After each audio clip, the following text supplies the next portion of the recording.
Hello, you guys. Welcome to Outliers. I'm here again with you, Molly Hawkins, and today we're talking about snowboarding, period, plain and simple.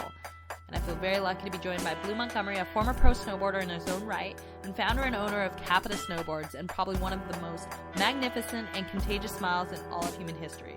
Trust me, if you've met this guy, you know what I'm talking about. He joins us to talk about his newest team video, Defenders of Awesome 2, as well to talk a little bit about today's video content landscape. I sat down for an interview with Blue and one of my coworkers, Chris, over a happy hour in Seattle, Washington, Capita's hometown. Take a listen. Blue Montgomery, so I have to ask, your name, it's pretty unique. Your career pathway has been pretty unique as well. Former pro snowboarder, you founded a snowboard company, and now you're a film producer. Where'd the name come from? Family name. My dad celebrated a Scottish family has the tartan or the plaid that's on the family's kilt. Ours is actually purple, but it's called the Montgomery Blue. So my name was, it's named Blue Montgomery from that. First name is John, which is my dad's name, my grandpa's name, everybody's name. So, okay. But yeah, I grew up as a little kid, falling around my dad's bagpipe band, and when I was in high school, I played the snare drum in the Mackenzie Highlanders Pipes and Drums of Des Moines, Iowa, and I was kind of involved in that culture as a kid. So that's where it came from.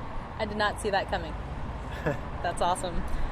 Who What? calls you John still? Just your mom when you're in trouble? No, my friends from Iowa still call me John. Everybody I grew up with pretty much calls me John. The Blue didn't really come about till I moved to Utah and started college, and that kind of stuck there. And then a lot of my family members kind of string John and Blue together like it's one word. Oh, like hyphenated kind of? Just like John Blue. If I'm in trouble, it's kind of John Blue, Hit all bases. I don't have any preference really, but it seems like Utah and snowboard era people call me Blue, and Iowa and childhood people call me John. Okay. My wife calls me John. I know I'm in trouble. So, I don't know, not to geek out, but I mean, you've really carved out quite a pathway, a career for yourself. I guess 20 years ago, 30 years ago, they may not have called it a career and would have never expected that you could really make a living doing what you're doing. What would 14-year-old you think of what you're doing now? Yeah, I went to some, I can't even remember what it was, some school conference or leadership conference thing when I was in middle school, and one of the exercises was, dare to dream, and there are a lot of kids there, and they're saying, dream about what your life looks like in the future. And the person called me out specifically and kind of put me on the spot and what's your dream future look like? And I had it down to the T, just rallying up the mountains in some all-wheel drive little car, and snowboarding every single day, and designing snowboards, and a dream career path would be to own my own snowboarding company. And back then, it was the concept, because that wasn't a real future. But I've been very, very blessed and very, very lucky, and just kind of followed the path that felt right at the time, and here I am, and it worked out. Along the way, so there were people that had to have laughed at you or told you that's not, get a real job? Yeah, they didn't laugh because they were trying to be rude. I think they laughed because it's understandable why they wouldn't get it. I grew up in a small town in central Iowa. I started participating in snowboarding, what I would consider maybe era 2. My group of friends, we weren't the pioneers of the sport, but we kind of came in just after the pioneers. And so at that point, it wasn't a sport at all at that point. It wasn't taken seriously, and the culture itself was still being molded and defined, along the way. Okay. Anyone along the way that might have seen your potential and said, yeah, let's do it, I can't wait to buy your first snowboard? No, it was more like begging mom for Christmas, begging for a Sims pocket knife 1440. And my buddies, in Iowa it's cold and it snows in the winter, so we all skateboarded in the summer, and in the winter you can't skateboard because in that era there were no skate parks or anything like that, so we were just dying to go snowboarding because it was a way to snowboard, in the wintertime. So my buddy got some old like Burton Air, and then I got this Sims pocket knife for Christmas, and then yeah, it was kind of funny actually because I begged and begged and begged and begged my mom for the snowboard, and there was no snowboard shops. She didn't know how to get it, so she researched, bless her heart, she researched so hard to try to just find me the snowboard. She didn't know what a snowboard is or where to get it, so she finds it, and she had it on the Christmas tree, and I went out on Christmas Eve and borrowed my friend's snowboard and twisted my ankle and came home and told my mom how much I think snowboarding sucks and how I don't want one anymore. After she went to great lengths to make this dream come true. And my mom, I think, probably started crying, and then it's like, you're getting a snowboard. So I got one the next day, and then, the rest is history. And she's like, and you're going to like it too. You're getting a snowboard, and you're going to like it. What would you say the craziest thing you've ever done to get to the mountain or to get on snow would be? Craziest thing would probably be, I think it was the summer, I could be wrong on the date, it was the summer of 1990 or 89 or something like that. But my friends and I, it was the year we had our learner's permits. We didn't have our driver's licenses yet, but we had our learner's permits, so we were probably 15. And my parents went away for the summer, and they left their very responsible 15-year-old son at home for a month. So I wouldn't say we stole their car, but we drove the car without prior permission. You were just keeping the engine going, Yeah, right? exactly. You're supposed to do that, right? We drove the car from Marshalltown, Iowa to government camp and camped in the woods and ate ramen noodle and clip lift tickets, sorry Timberline, or hiked up to the hill and snowboarded every day. And we got the car back at the end, and no harm, no foul, nothing was broken, everybody was safe, and I thought we got away with it until my dad saw 5,000 extra miles on the car. Hold on, did you just say you drove from Iowa to Oregon? Yeah. Holy shit. So I think that was 15. You didn't try and drive it in reverse, put it up on blocks? No. And so when I was a pro snowboarder, I spent my summers at the Camp of Champions at Whistler. Mm-hmm. That was where I did most of my time. I never really worked at Hood. But since I was 15, I've at least camped overnight in a tent one night and snowboarded on the hill one day every single year since I was 15. And I'm 40 now. So Capita has been going on for a long time. Actually, to be truthful, I've missed 1 year. Out of all those years, there's 1 year I didn't make it, and I'm still kicking myself. Were you chasing a girl that 1 year? I can't remember what I was doing. Her name's Jackie. Yeah, it was recent, so maybe it had something to do with Jackie. Well, okay, so for the real reason we're here, you're releasing a film. Tell me a little bit about it. Capita, we make a movie once every 3 years, and this is a movie year. We are making a follow-up to Defenders of Awesome, which came out in 2011. So this one's called Defenders of Awesome 2, and it's subtitled Stay Badass.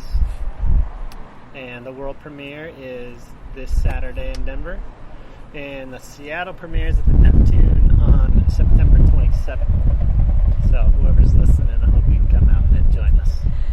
So this actually was a question from Chris, but with the exception of Back to the Future 2 and Terminator 2, most sequels seem to never really measure up to the original. How is DOA 2 going to compare to the first? Throw me under the bus. I don't know. I think Defenders of Awesome exceeded expectations because the expectations were, quite frankly, probably pretty low that year.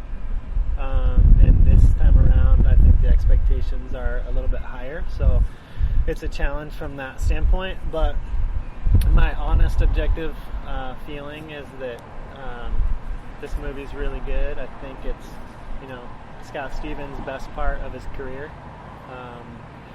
Everybody has really, really good parts. Kokart has a great part. Kazu has a great part. I mean, down the line, Jess, Breezy, Craven, JFC, all those guys. And I think it's really good. The soundtrack's really strong.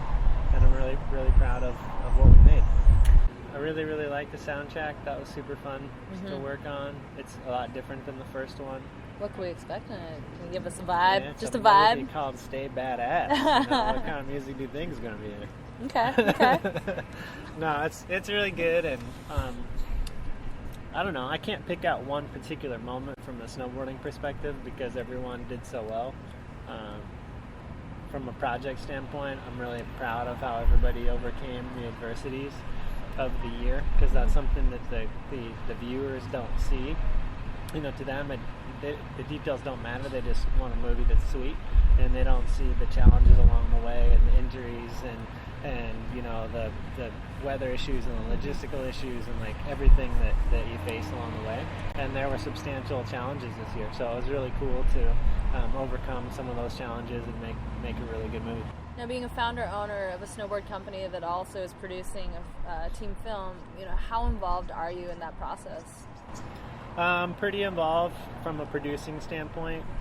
So what that means, just in a nutshell, would be, you know, I kind of put up the framework of the project. You know, I decide, you know, when we're going to make a movie, when it's going to be released, you know, what type of budget it involves, what type of partners we're gonna have, who's in the movie, who we're gonna hire to film and execute the movie. Let's call it happy hour, kids. Food, beer, anything? Thank you. No happy hour. You know, and then just kind of following it through, everything from the packaging and the distribution and the movie premiere tour. We're doing 90 premieres in 30 countries, and that's just a lot to orchestrate. So that's the framework. But within that, you know, like any project, you got to hire really great people. And Mark Dangler was kind of the project lead, and he, you know, co-directed and he filmed and edited the movie. And he's really the guy, the hands-on guy that filmed the movie. He orchestrated the filmers. He organized the on-set direction. He organized the trick list, the set list, the travel, the execution, management, and he deserves all the credit in the world for actually making this movie what it is and bringing it to fruition. He's the man. So you essentially need to find a Swiss Army knife, someone that can kind of help hold it all together. I mean, did you guys have support, financial support from other folks, or was this all you? No, we had some partners. You know, a lot of making is like anything. You know, you can do it 100 different ways. Mm-hmm. I didn't really want to have a movie with, you know, 25 sponsor logos on it. Mm-hmm. I just wanted to have a movie with some key partners. So we have Union Binding Company and Cole Headwear and Monster Energy, and those are the only partners for the film. And they were great contributors and great partners along the way. Talking about financial side, you know, distribution is a really big topic when it comes to snowboard films and ski films right now. I mean, what is your distribution model, and, you know, why did you take that approach? Well, movie distribution, I think, across all platforms is a really challenging thing right now.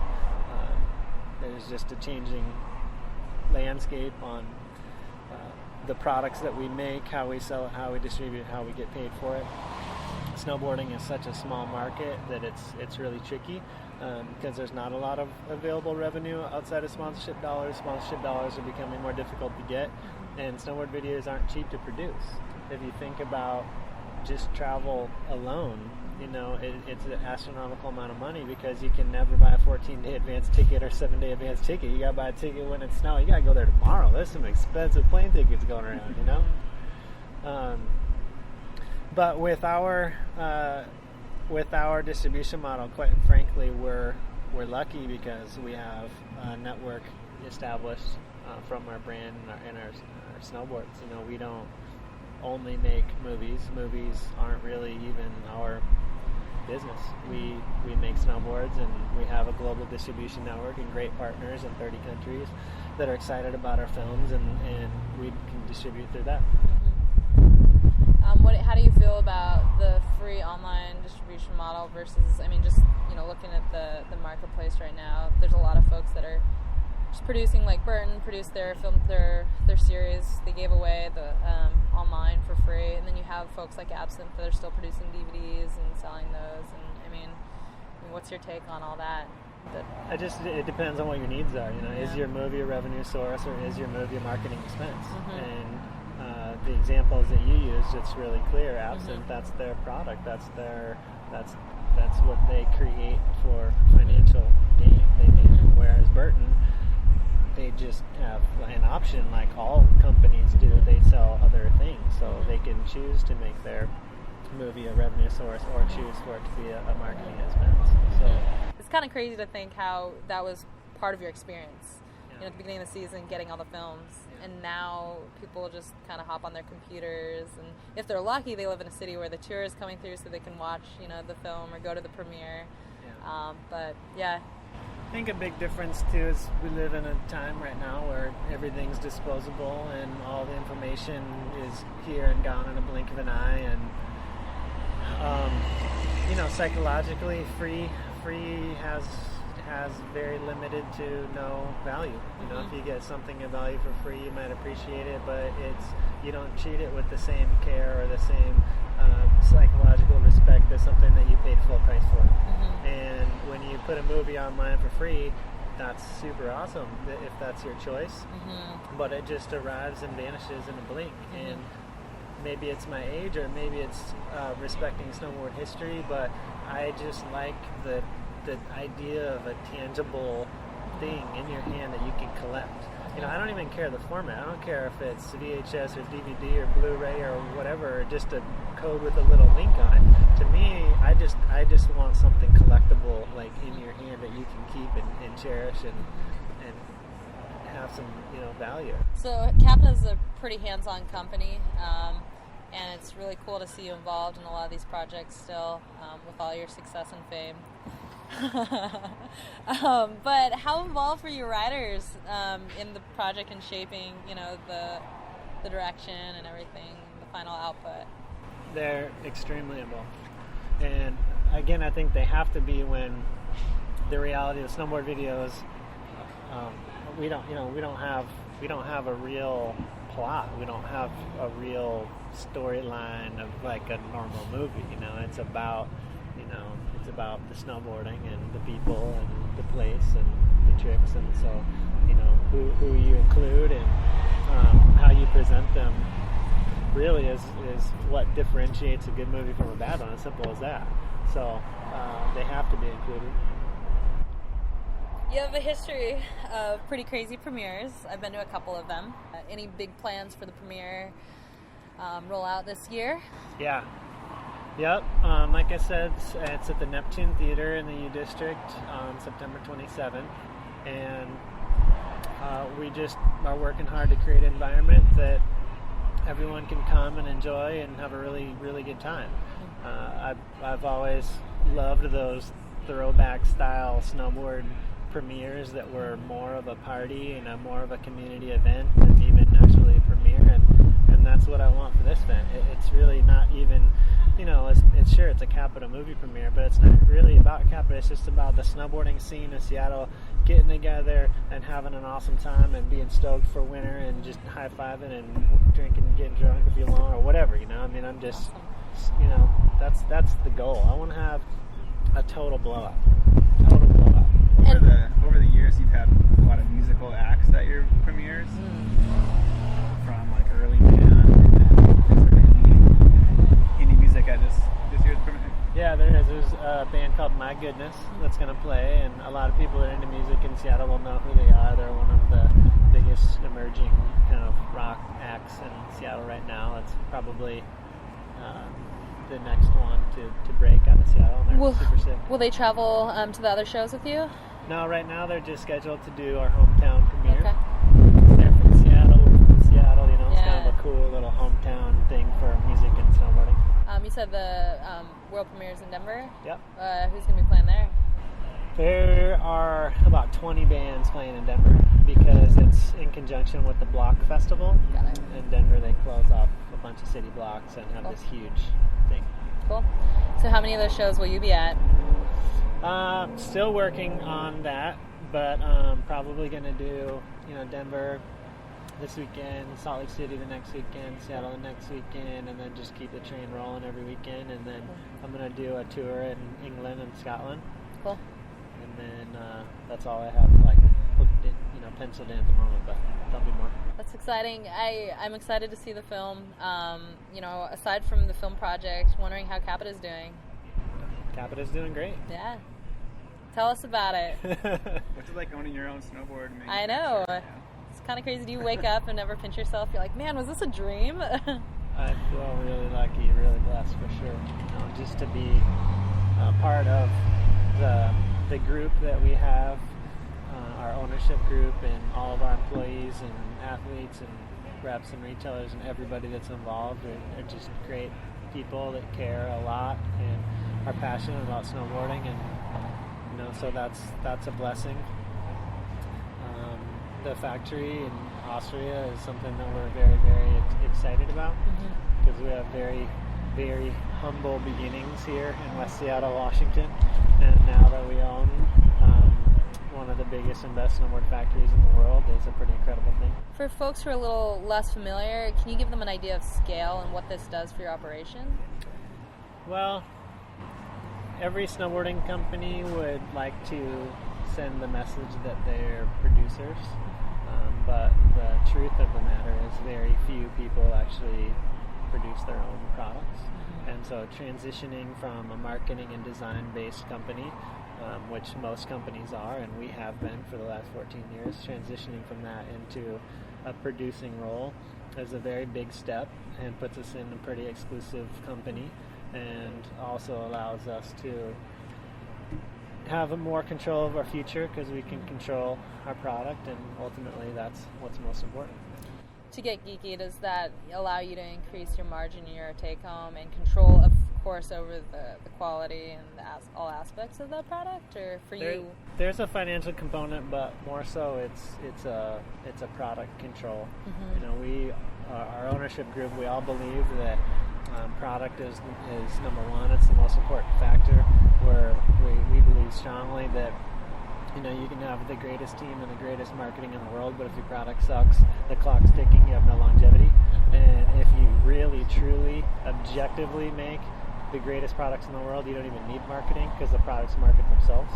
And so people look at Capita or reflect on Capita as maybe graphics or team or marketing, but our focus behind the closed doors is always to try to make the greatest snowboards in the world. What snowboard do you ride? I mean, all of them, of course, right? You touch everything and test everything, including the women's shirts and Shorts. I don't wear the women's shirts, but no.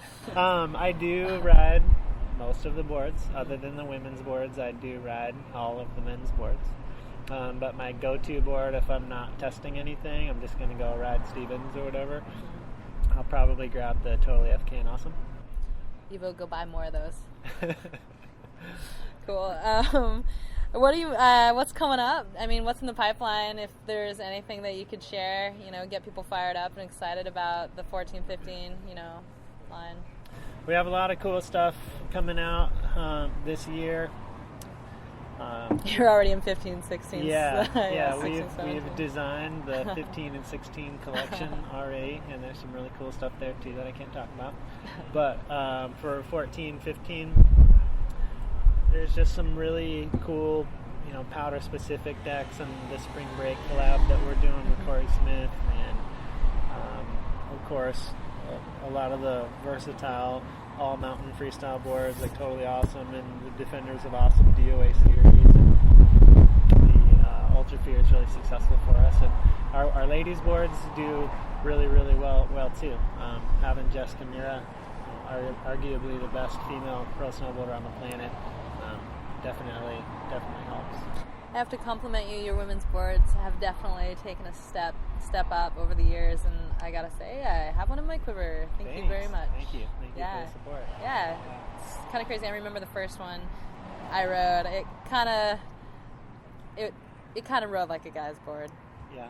And as obviously having women on your team and some killer women on your team helps play a huge role. Yeah. In that, cool. in that evolution, I'm sure. Yeah, we, obviously we want to make the best stuff that we can. We have a really good team of ladies, not just, Jess on our team, but just a team of people that ride and test and give us good feedback. And one of our top engineers in Austria is a really good snowboarder. She's, she's plays a big role in the design of the product. So. how do you see the women's category playing a role in the future for you guys? I think it's gonna get bigger and more important for us as we, grow as a company and branch out. And everything at Capita has just been really organic. To be honest, we didn't really target and say, hey, this year it's our strategy. We see an opportunity in women's snowboarding, so we're gonna go attack women's snowboarding. It didn't really happen like that. We just got on our team very naturally, and she, as her profile rose, so did the interest in our women's products, and we released a Space Metal Fantasy that was very successful, and then we released the Birds of a Feather, and Birds of a Feather was one of the best-selling women's boards in the market, and so it kind of took on a life of its own, and now we're playing catch up a little bit and investing resources to try to grow the category, but we're doing that because it took a step on its own, as opposed to us deciding we were going to go there and take it on. Because a spreadsheet told you so. Exactly. Right. So the team roster is a bit different from the first DOA to now. How do you think that affects the overall movie versus just the creative director direction? The movie will be different because there are some new personalities that were in the last one, and some of the guys that were in the last one aren't in this one. But I just see that as something that happens, naturally too, and the team is kind of constantly growing and changing and kind of morphing, in and out. But from 2011 till now, a lot of the key players like Jess and Dan and Scott and Kokard and Kale and those guys are Phil. They all have huge parts, and you can't deny the addition of Kazuhiro Kokubo, and having a guy like that in your film, it's like, holy moly, what an opportunity to make a project. You have that guy running for you. That's insane. The team seems to have pretty good chemistry as a group. Did they film together this year, or was it more of an independent filming? It depends on the guys. A lot of them had crews that they kind of rotated in and out of each other's groups. But yeah, the team, they like each other a lot. They get along. That was one of my dreams when Capita was younger. That, call it this kind of fatherly, paternal thing or whatever. But there's a lot of companies that have a very defined look and feel, and their riders reflect that. Their riders are like a team of, clones sounds too negative. They're not clones, but they all have a certain style, that represents the style of the brand. And I just never wanted Capita to ever be pigeonholed, and I wanted Capita to be diverse, and I wanted it to be always evolving. And so I never wanted to have a team of 10 dudes that all rode the same and dressed the same and acted the same and hung out in the same place. To me, that's just not the vision. I want to have a group of individuals with different personalities and different styles and different riding styles and live in different places. But the trick is, I always wanted them to get along and like each other and respect one another, and they don't have to be best friends, but they have to look across the table and be that guy's totally different from me, but I'm really proud that I'm on the same team. That guy's a fucking badass. That's the goal. Yeah. And when you're dealing with 14-year-old Dustin Cravens and stuff like that, it's a different mindset.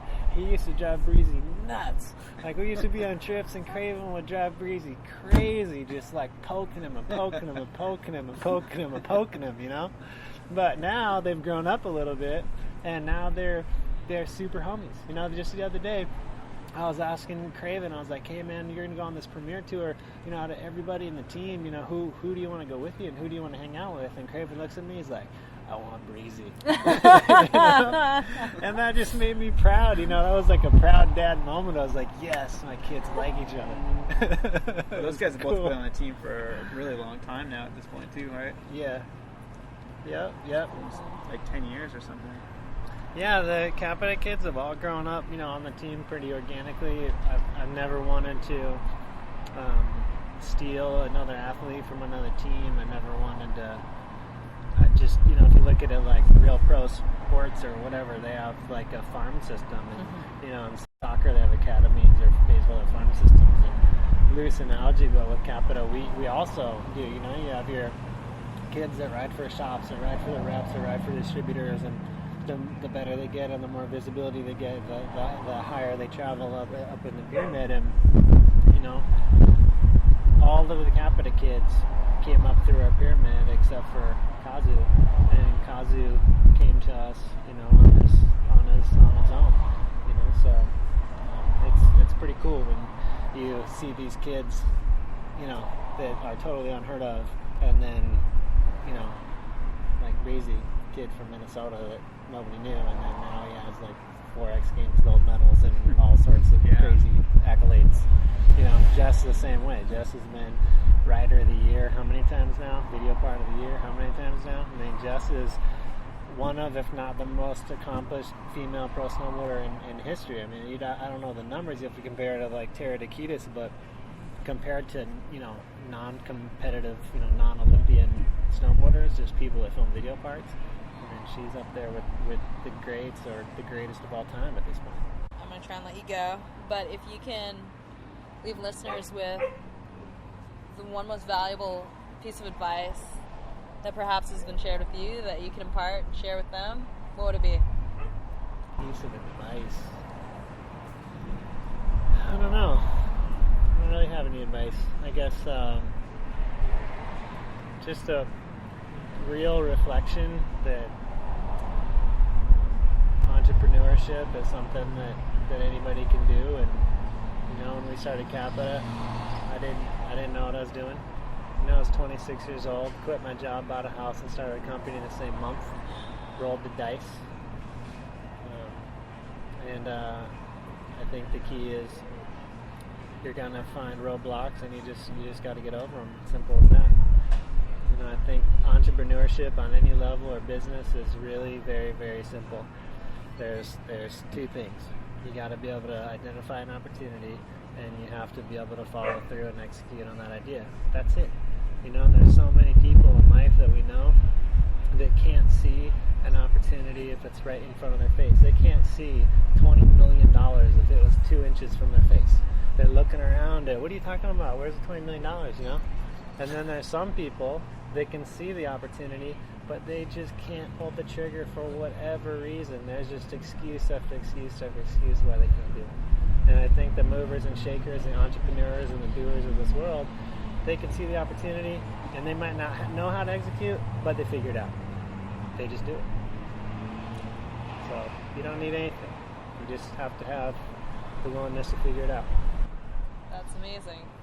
For a guy who didn't have any advice. That was pretty awesome. Yeah, it turned out pretty good.